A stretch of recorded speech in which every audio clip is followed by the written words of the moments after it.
Magandang hapon po sa ating lahat at happy Sabat. Sabat. Happy Sabat po. Happy Sabat! Kala ko tulog pa. Gising na ba? So, tayo po ngayon mag-aaral ng salita ng Panginoon sa hapon na ito. Bago po tayo magsimula ay inaanyahan ko po na samahan niyo po ako sa isang maiksing talata.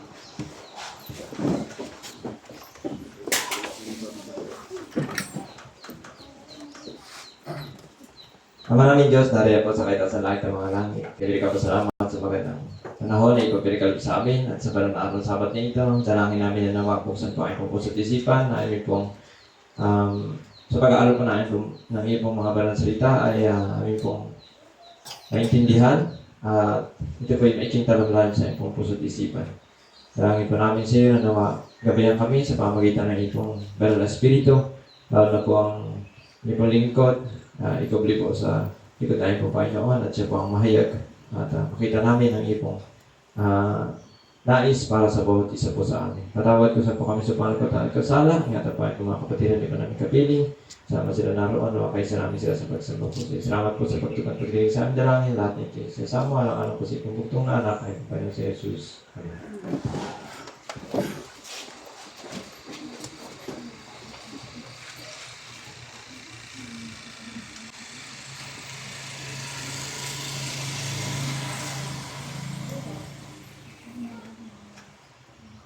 So muli, magandang umaga po sa ating lahat.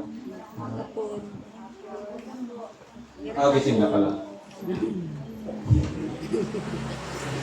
So, salamat sa Panginoon sa pagbibigay sa atin ng panahon. Ano po? At ngayon, ang pag-aaralan natin ay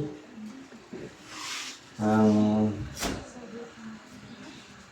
title po ay Salvation Day by Day. Bakit ba natin kailangan na tayo pong lahat ay araw-araw na panatilihin natin yung ating pong kaligtasan.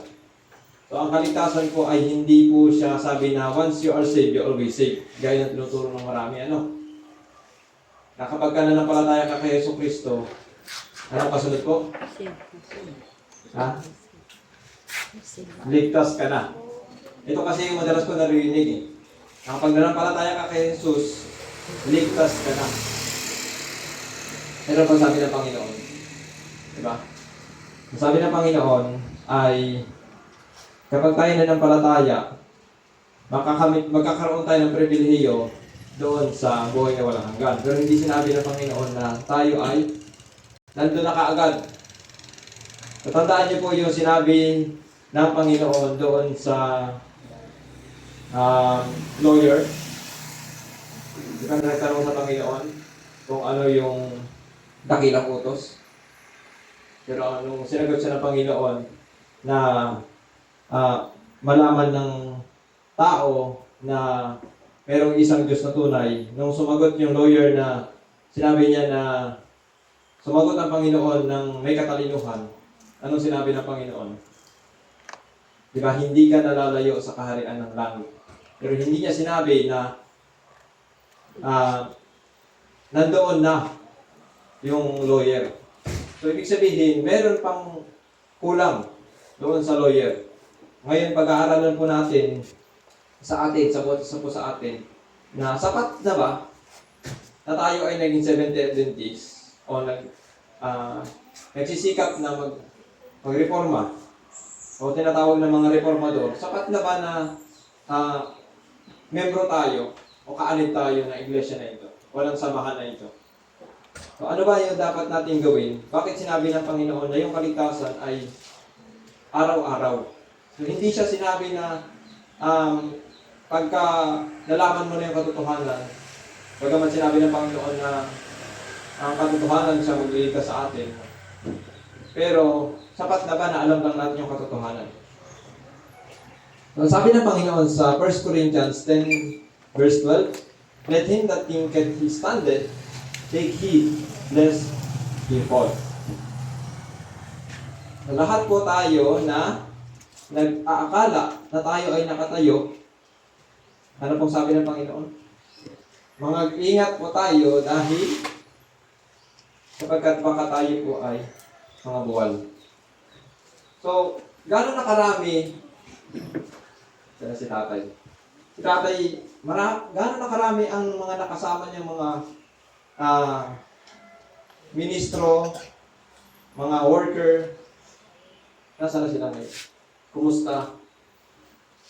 Nakailang beses na ba tayo nakaranas ng, ano nga yun sa Bisaya, yung sa Tagalog ay hiwalayan.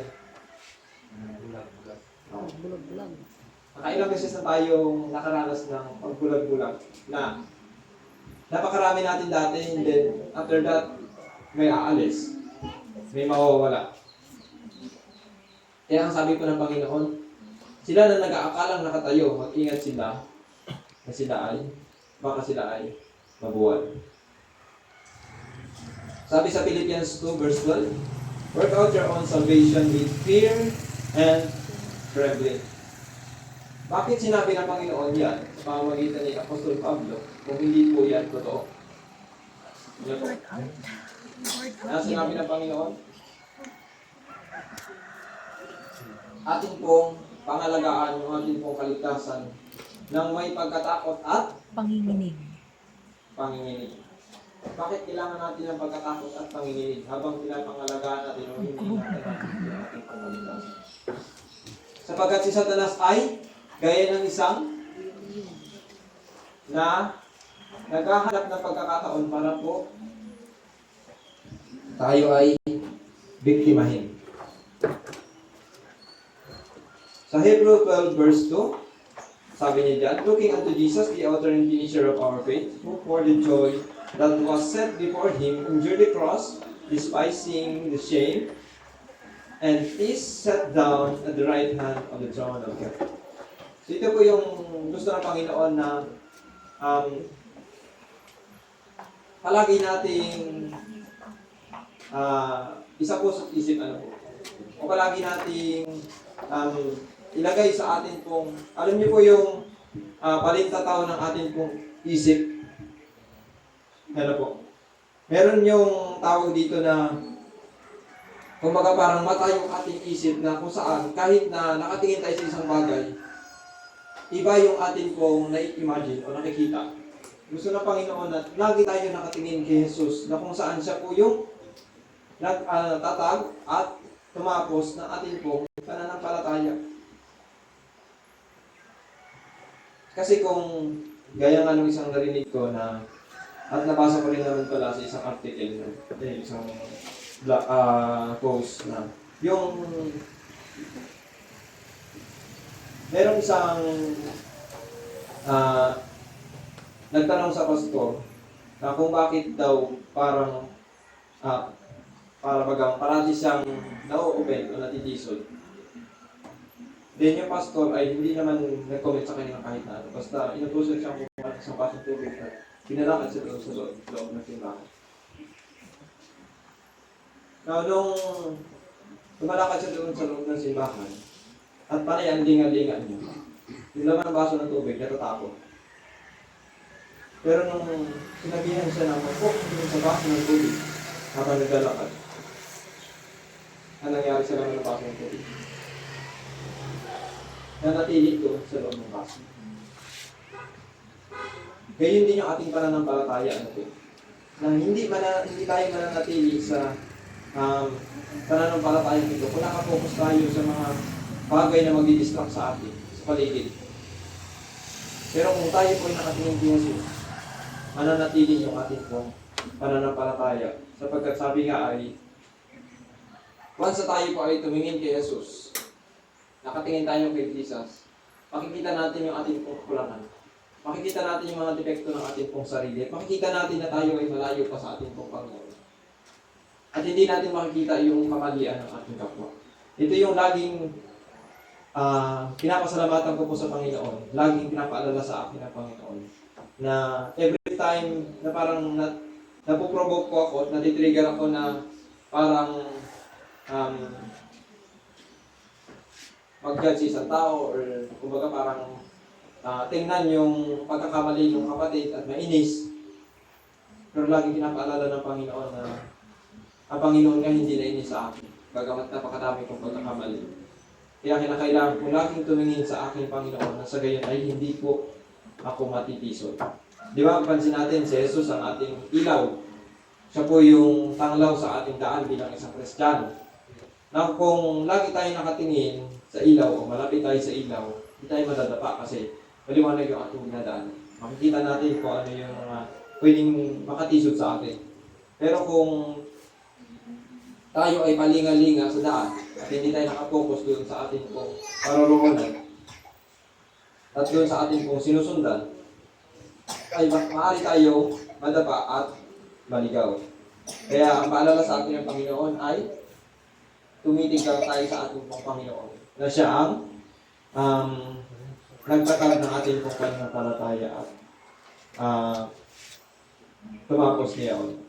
So, kumbaga, hindi na natin kailangan pang problema kung ano yung magiging dulo ng ating pong lalakbay dahil alam na natin dahil ito po ay dinaanan na ng ating pong Panginoon. Kaya wala na tayong, kaya nga sabi, balikan ko lang ito.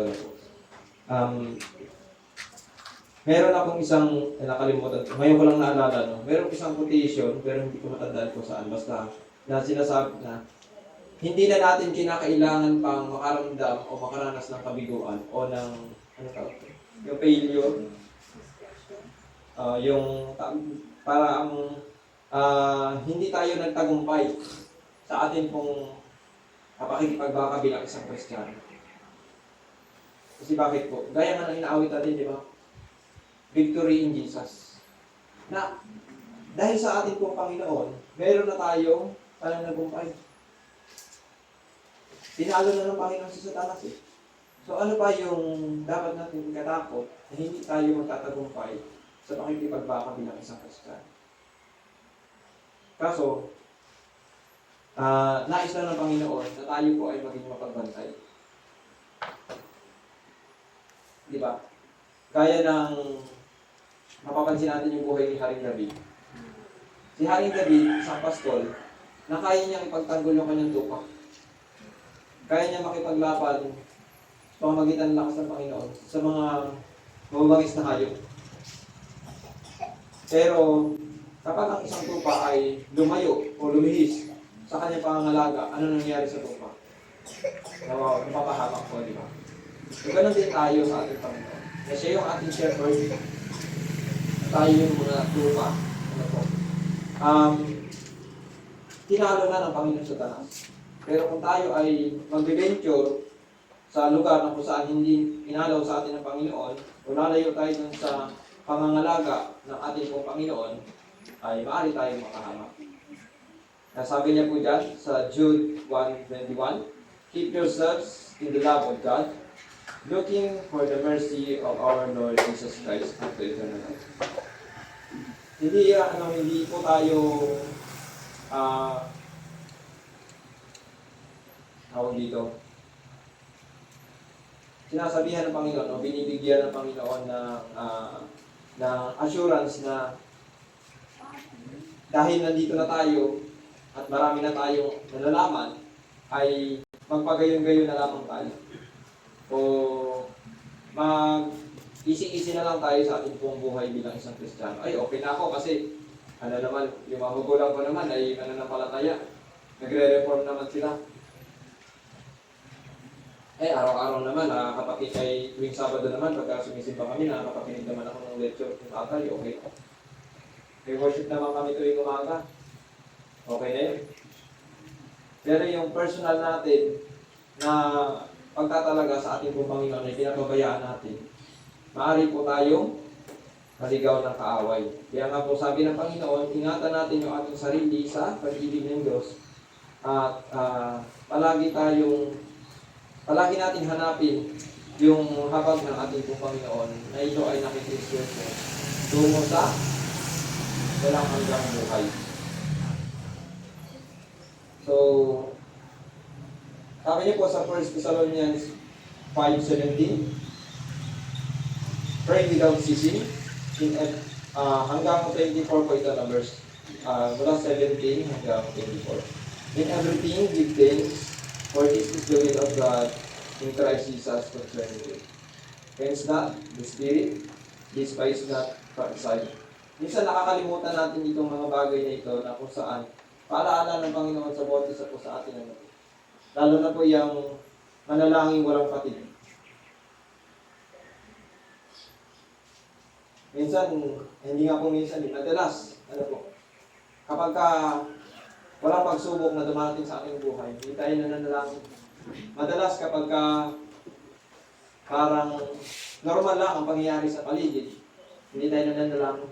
Minsan nga, kahit nababalitaan na natin na tuloy-tuloy na yung mga signs of the times na nangyayari, hindi pa rin tayo nananalangin. Parang walang nababago. Parang okay lang, parang dati pa din. Diba? Kasi na-immune na tayo. Pero ano pong payo ng Panginoon sa atin? Manalangin tayo, walang patid. At sa lahat ng bagay tayo ay magpasalamat. Sapagkat ito yung kalooban ng Diyos sa atin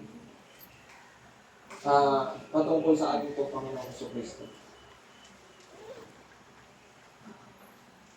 Minsan nga, sa sobrang kapaguran natin, o minsan sa sobrang dami natin ginagawa sa buhay, nakakalimutan na natin ang pananalangin. Nakakalimutan na natin na minsan pagkadating natin sa higaan, diretso na lang tayo higa, tulog. Minsan naman nananalangin tayo, tapos yung amin natin pinabukasan. Sa sobrang dami natin ginagawa. Naalala ko nga rin ngayon yung isang quotation na nakasabi doon. Marami daw ang mga ministro na patuloy nilang pinapakain ng kawan. Nangangaral sila. Pero wala silang, nakalimutan nila yung kanilang pangsarili. Tawag dito. Koneksyon sa ating pong Panginoon. Yung sa sarili nilang pagsisikap na sila mismo sa sarili nila ay patuloy silang nakakonekta sa ating pong Panginoon. So kaya ang sabi ng Panginoon sa atin ay huwag natin kalimutan na palagi tayong magpasalamat sa Panginoon. Minsan kasi hingi lang tayo ng hingi, pag binigay na ng Panginoon, yung pagpapasalamat nalilimutan na natin. Ano pang kasunod, sabi ng Panginoon dito? Huwag natin pigatin yung banal na Espiritu. Marami po yung mga tawag dito. Mga paraan na kung saan para natin mapighati yung banal na Espiritu. Na minsan, hindi natin maiwasan na bagaman tayo po ay nagsisikap na mabago. Pero pag dinadaan tayo ng Panginoon sa pagsubok, para ma-reveal yung ating pong mga karakter na hindi mabubuti, ano nangyayari sa atin? Kapag lumabas yung pangit natin na pag-uugali, tapos sinaway tayo ng kapatid, tapos na-convict yung puso natin, na mali yung ginawa natin, kailangan natin humingi ng tawad. Minsan ang ginagawa natin, pinapagmatigas natin yung puso natin na mali yung ginawa natin. Sumasagot pa tayo, kahit na alam naman natin na mali yung ginawa natin. Mangangapilan pa tayo na ipilit natin na tama tayo, kahit na mali naman. So isa yun sa mga paraan na kung saan nabibigatin yung balang spirito kasi tumikilos siya sa puso natin para tayo ay mabago. Yung konsensya ba? Diba? Yung konsensya na binigay sa atin ng Panginoon para tayo po ay matuwid.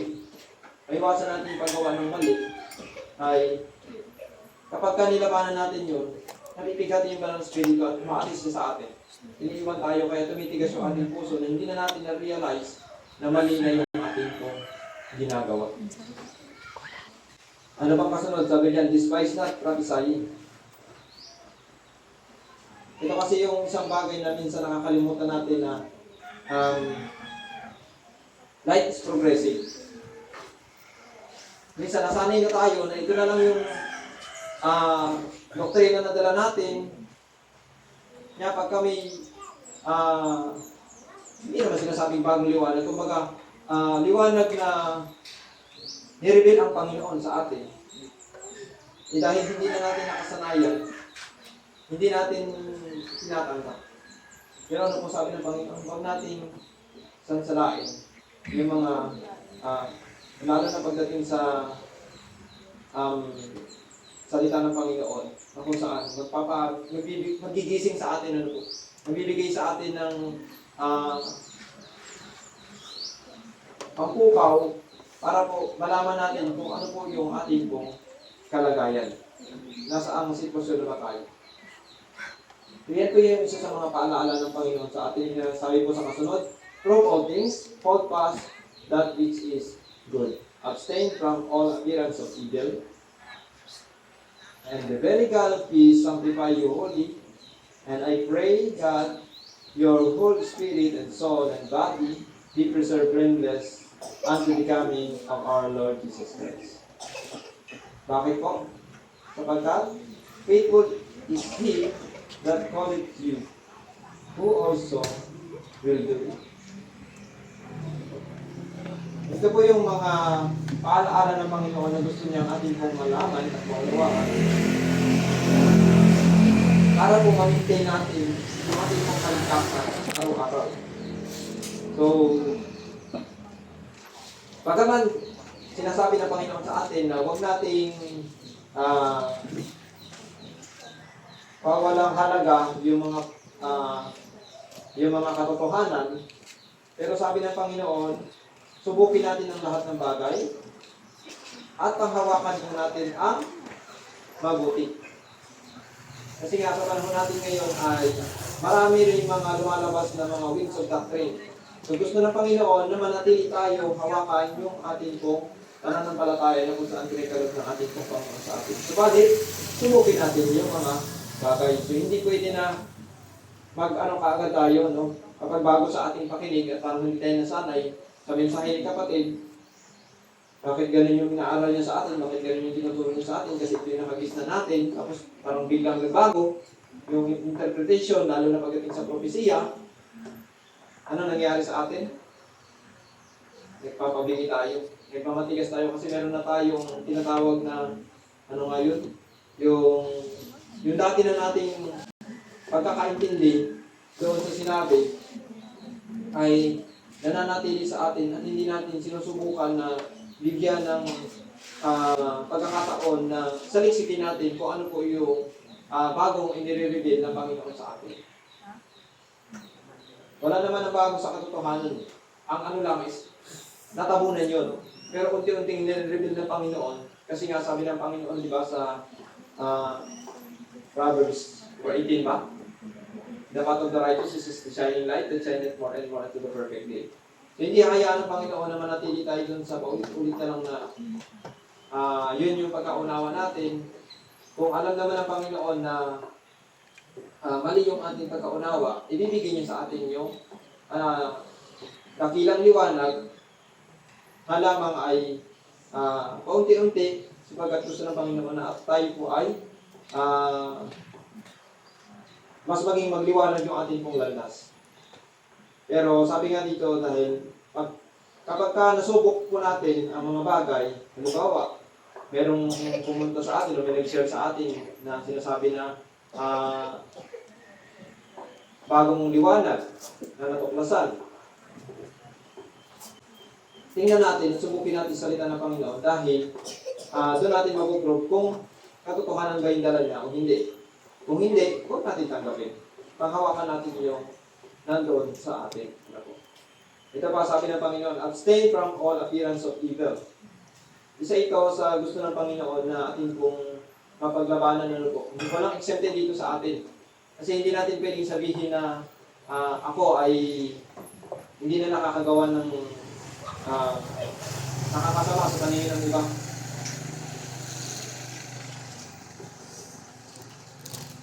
Hindi natin pwedeng sabihin sa sarili natin, exempted na tayo sa paggawa ng kasalanan.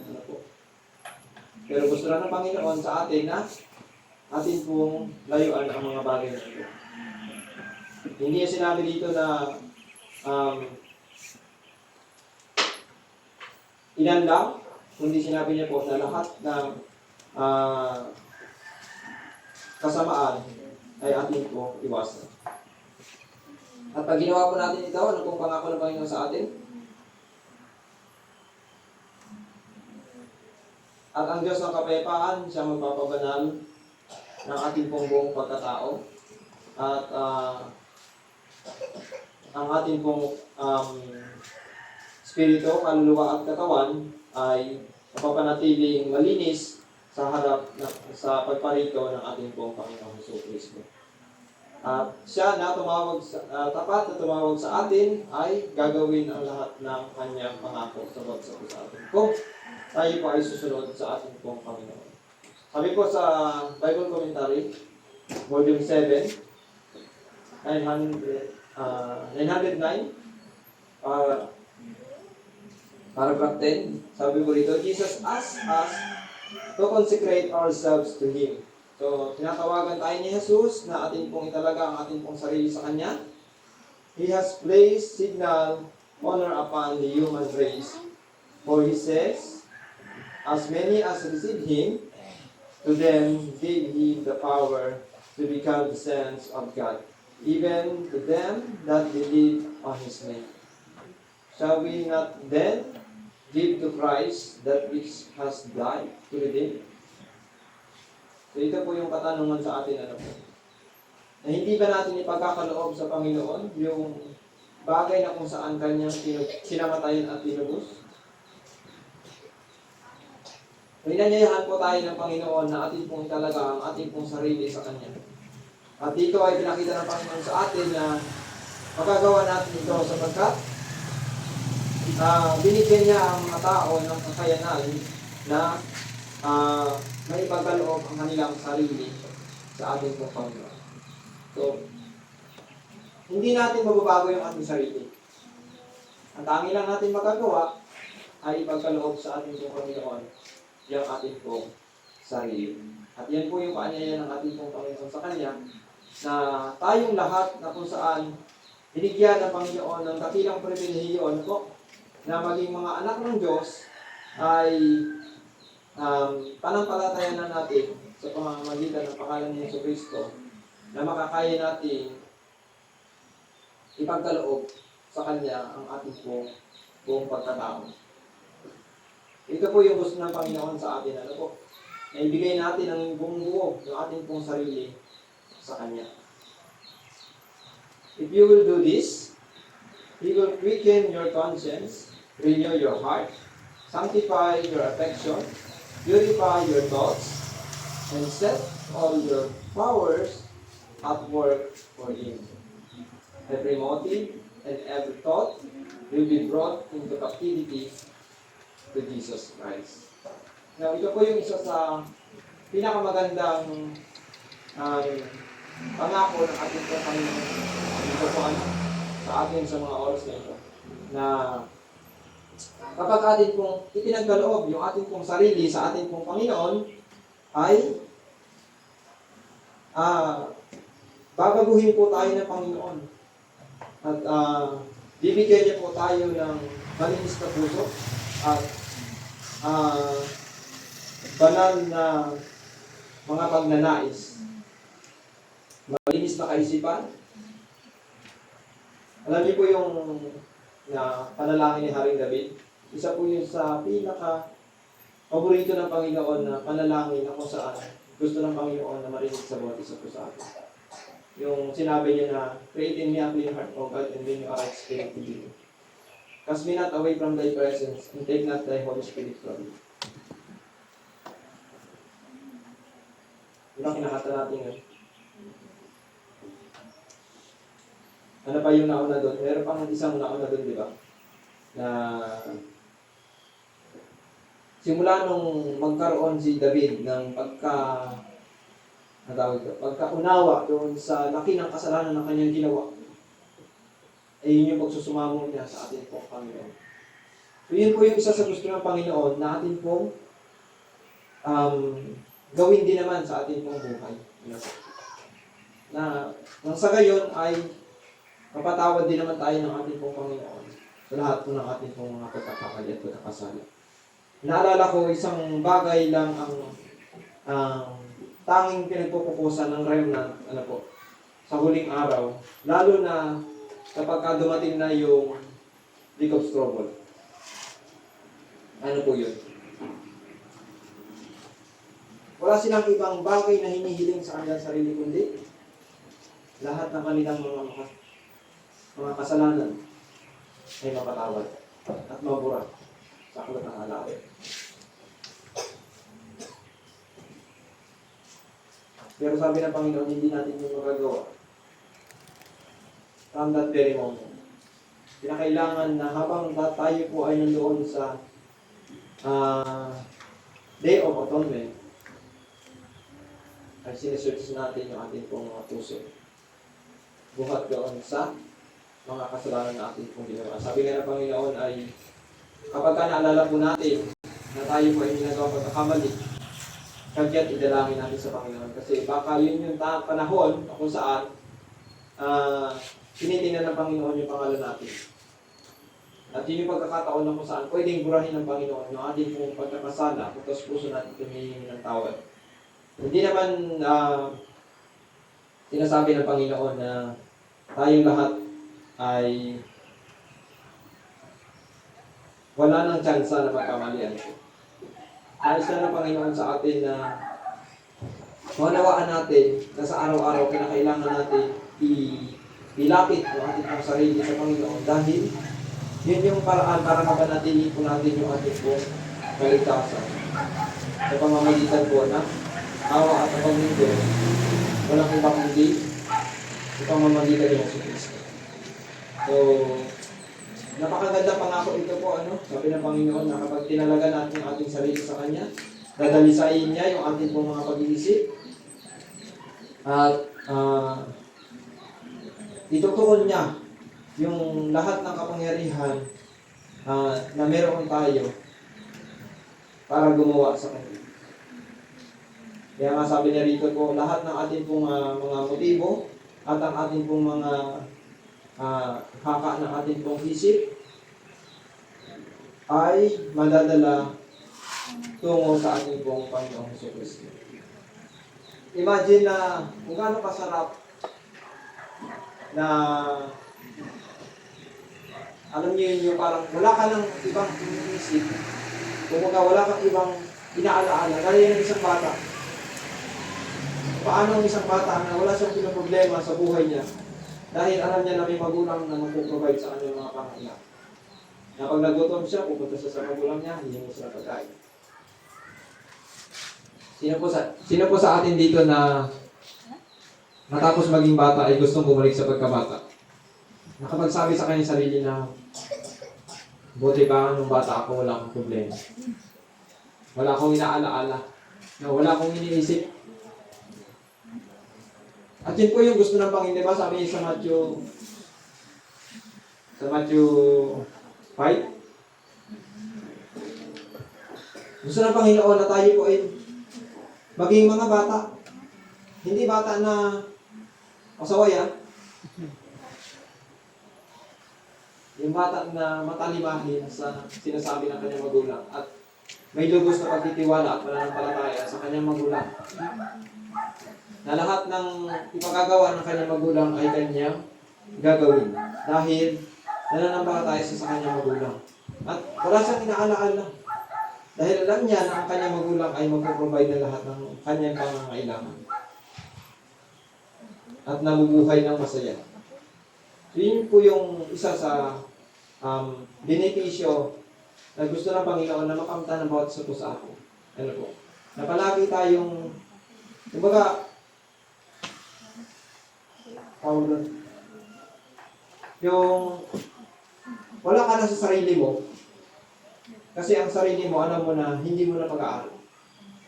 Na lahat ng gusto mo ay lahat ng gusto mong gawin, gagawin mo kung ano po yung gusto na nagme-may-ari sa iyo. Kung ano yung kanyang kalooban, yun po yung iyong gagawin. So, gaano kasarap na kumbaga parang mawawala ka sa mundo ng punong-puno ng suliranin, pagsusumapit sa buhay.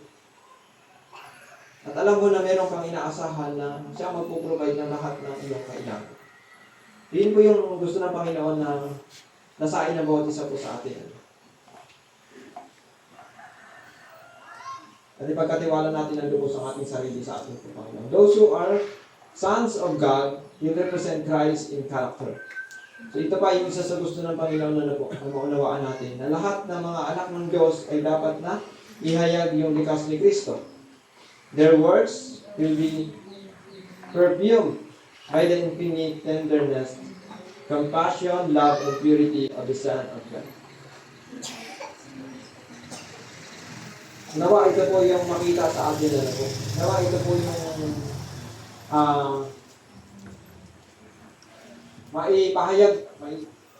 maihayag natin sa ating pong buhay bilang isang Kristiyano.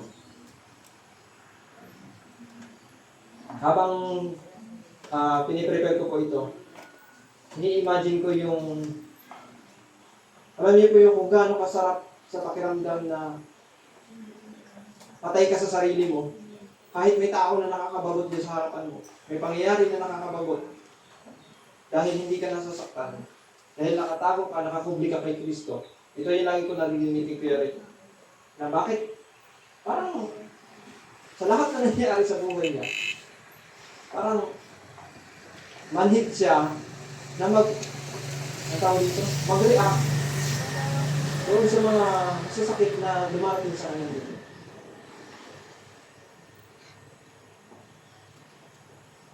Ganon din sa papa ni Brother Japet Tumagpul, ni Brother Japet. Kita ko talaga sa dalawang mata ko kung gaano ka, kumbaga, kung ako yung nasa sitwasyon nila, talaga sabi ko na baka hindi gano'n yung reaksyon na gagawin ko. Pero parang hindi sila tinatablan ng mga masasakit na salita na binibitawan sa kanila. Bakit? Kasi lagi nila sinasabi na kapag si Kristo yung nauna, siya yung tinatamaan, hindi ko. Kasi nasa likod sila. Gano'ng kasarap na meron kang kaaway, tapos meron kang tagapagtanggol na kapag hindi mo kaya yung kaaway mo, nagkukubli ka dun sa tao na siyang magtatanggol sila. Na siyang haharap para kalabanin yung kaaway mo. Gano'ng kasarap sa feeling na meron tayong tagapagtanggol. Pero minsan, sinasisang tabi natin yung pagtawag sa ating Panginoon kahit handa siyang tumulong sa atin. Ginagawa natin yung bagay na makakaya natin munang gawin bago tayo tatawag sa Panginoon. Ginagawa natin munang ipagtanggol yung ating sarili kaya tayo nasasaktan. Kapag hindi na natin kaya ipagtanggol sarili natin, saka lang tayo lalapit sa Panginoon. Ang problema, sa pagkatanggol natin sa ating sarili, nakakasakit tayo ng ating kapwa. Kaya nga, ang gusto ng Panginoon, tinatawagan niyo po tayo sa oras na ito na ating pong ipahayag yung likas ng ating pong Panginoon. Gaano kasarap na yung ating pong mga gawa ay magkakaroon siya ng halimuyak ng anong tawag dito? Yung pagiging magiliw.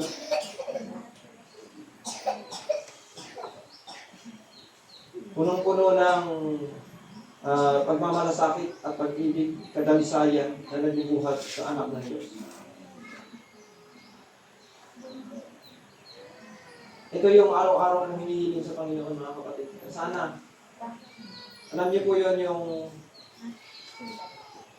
di ba, sabi ng Panginoon sa atin, lahat ng mga ginagawa natin na sakripisyo, nakarecord yan sa Panginoon. Bawat katak ng luha natin, nilalagay ng Panginoon yan sa kanyang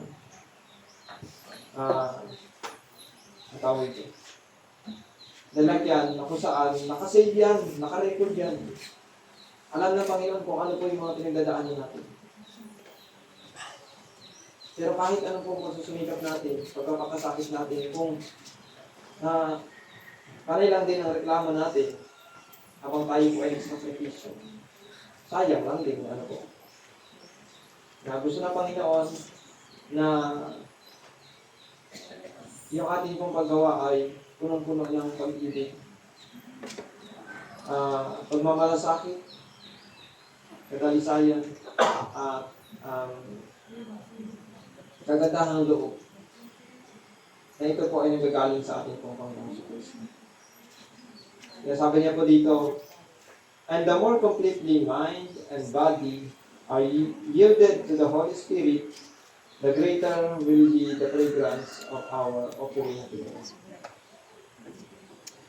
Kahit pala gano'ng kalaki yung ating pong dinadalang offering dito sa simbahan, kung hindi lang din natin pinapabayaan yung ating pong sarili na kilusin ng Banal na Espiritu o yung Banal na Espiritu ang gumawa sa ating pong buhay, walang kabuluhan yung ating pong pagbibigay ng malalaking handog sa Panginoon. So, ito yung isa sa mabangong samyo na handog sa harap ng ating pong Panginoon na ating pong hahayaan na kumilos yung Banal na Espiritu sa ating pong mga buhay. Kaya nga po sabi niya sa Steps of Christ, page 70, paragraph 1, consecrate yourself to God in the morning. Make this your very first work. Ito yung isa sa gusto ng Panginoon na ating pong unang gawin sa ating pong buhay na po. Kada gising natin sa umaga, consecrate yourself to God. Let your prayer be, take me, O Lord, as wholly thine. I lay all my plans at thy feet. Use me today in thy service.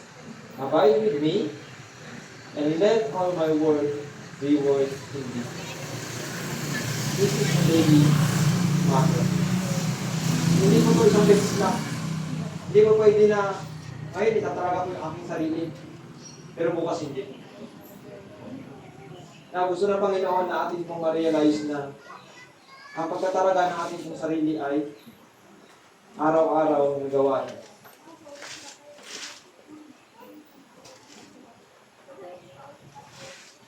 Sa pagkapatuloy, sabi niya po, this morning, consecrate yourself to God for that day. Surrender all your plans to Him. Thus, day by day, you may be giving your life into the hand of God. And thus, your life will be molded more and more after the life of Christ. So para po ma-mold yung ating pong, mahubog yung ating pong likas, yung ating pong buhay, kagaya ng ating pong Panginoon Kristo, ano pong sabi niya? Tuwing umaga ay talaga natin yung ating sarili sa Diyos at isuko natin ang lahat ng ating pong mga plano sa Kanya. Sa paggawa natin ito, araw-araw ay sa pagbibigay natin ng ating pong buhay sa kamay ng ating Diyos ay mahuhubog po yung ating pong buhay gaya sa buhay ng ating pong Panginoon sa Kristo. So sabi po rito sa page 52, paragraph 1 ng Steps of Christ pa din.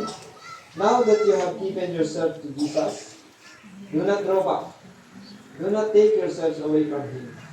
But day by day, say, I am Christ. I have given myself to Him, and ask Him to give you His Spirit and keep you by His grace. So, ito po yung isa sa dakilang pangako ng Panginoon na kapag binigay natin yung ating pong sarili sa ating pong Panginoon, ay hindi na natin pwedeng alalahanin pa na tayo po ay ang tawag nito, hindi tinanggap na ating pong Panginoon. Huwag tayo mag-isip na babalik pa tayo sa mga bagay na ating pong mga bagay na ayaw ng ating pong Panginoon para sa bawat isa sa atin. Babalikan pa natin yung sanlibutan. Gusto ng Panginoon na tayo po ay magpatuloy. Araw-araw, sabihin natin na tayo ay na kay Kristo at ibinigay na natin yung ating pong sarili sa Kanya. At ating pong hingin na ibigay niya sa atin yung Kanyang banal na Espiritu at tayo po ay Kanyang ingatan ng Kanyang biyaya. Ito po yung gusto ng Panginoon na malaman natin na po. maunawaan natin. Dahil ito po yung magiging sandata natin para po tayo ay hindi masilog ni Satanas o hindi tayo maagaw ni Satanas buhat sa ating pong Panginoon. So sabi po sa Colossians 2 verse 6, as ye have therefore received Christ Jesus the Lord, so walk ye in him. So sabi po dyan na kung paano tinanggap natin si Yesu Cristo bilang Panginoon, lumakad po tayo kagaya niya. So ito pong pag-aaral ngayong hapon ay hindi po ito hindi siya ganun kadaling bagay. Madali lang siyang sabihin, pero medyo mahirap na din kasi kahit na sa aking sarili. Habang pinag-aaralan ko po ito, nasa salamin ko una yung aking buhay. Ganun na sinabi ni Tatay, di ba? Mga nakaraan na ang salita ng Panginoon ay may dalawang talim. Isang tabak na may dalawang talim. Nauuna yung nag-aaral, yung nagbabahagi, at bago yung mga tagapakinig. Pero hindi natin nais na tayo lang yung makaalam ng daan ng kaligtasan. Hindi natin nais na tayo lang. Minsan, sa totoo lang po, napakahirap para sa akin na ibahagi yung mga ganito. Kung para sa akin, parang mas madali pang i-share yung mga sides of the time, secrets of prophecy. Diba? Kahit na minsan, napaka-technical. Kasi parang hindi ka masyadong tatamaan eh. Hindi tatamaan yung pride mo, yung karakter mo. Hindi mo masasalamin yung sarili. Pero, mga Merkulis yata hanggang kahapon, nag-pray ako sa Panginoon. Sabi ko, Panginoon, ano ba yung isa sa magandang mensahe na gusto mo may paalala sa bawat po sa akin? Kasi itong mga bagay na ganito, parang alam naman na natin ito, di ba? Pero minsan nakakalimutan natin, napanatilihin natin yung kaligtasan na binigay sa atin ng ating Panginoon. Parang nagiging relax na tayo.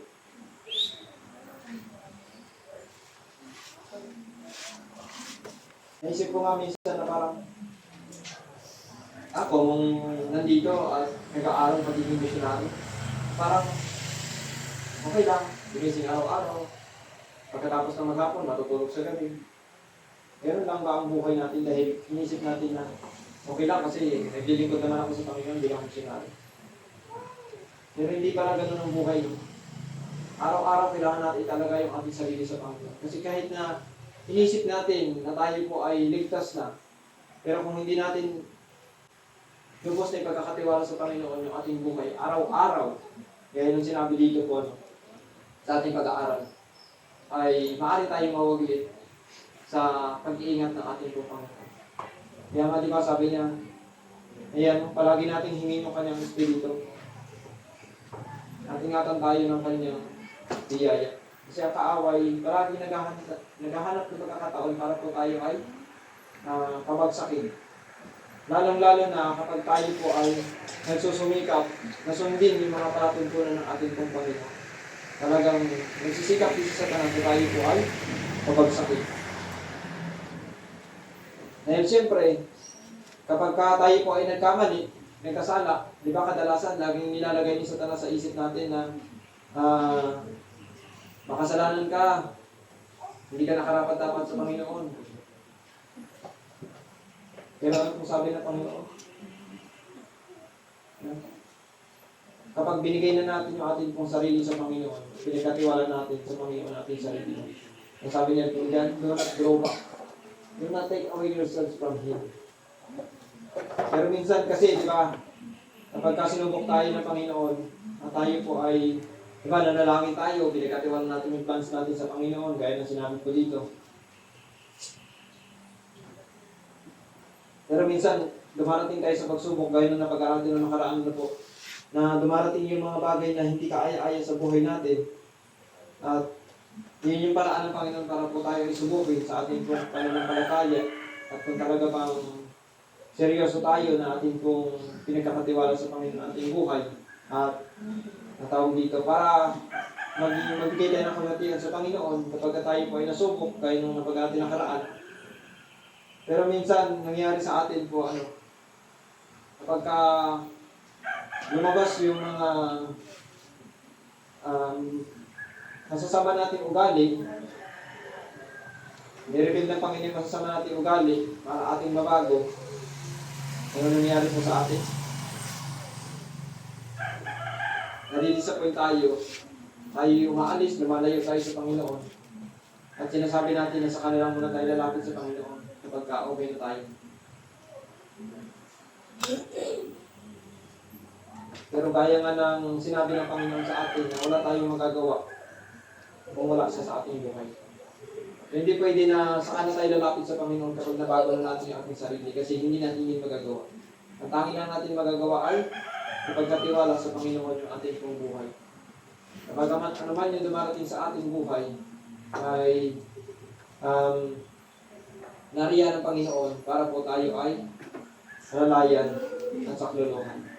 So gusto ng Panginoon natin pong ipagkatiwala sa mula sa sandaling ito yung ating pong buhay sa kamay ng ating pong Panginoon. Nang sa gayon makamtan po natin yung pangako niya na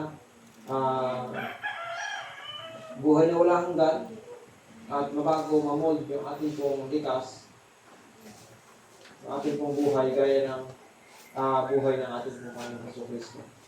So gusto ng Panginoon na makamit natin yung tunay na pangangalaga ng ating pong pananampalataya, ng kaligtasan at pinagkatiwala ng ating pong Panginoon sa mga sa atin.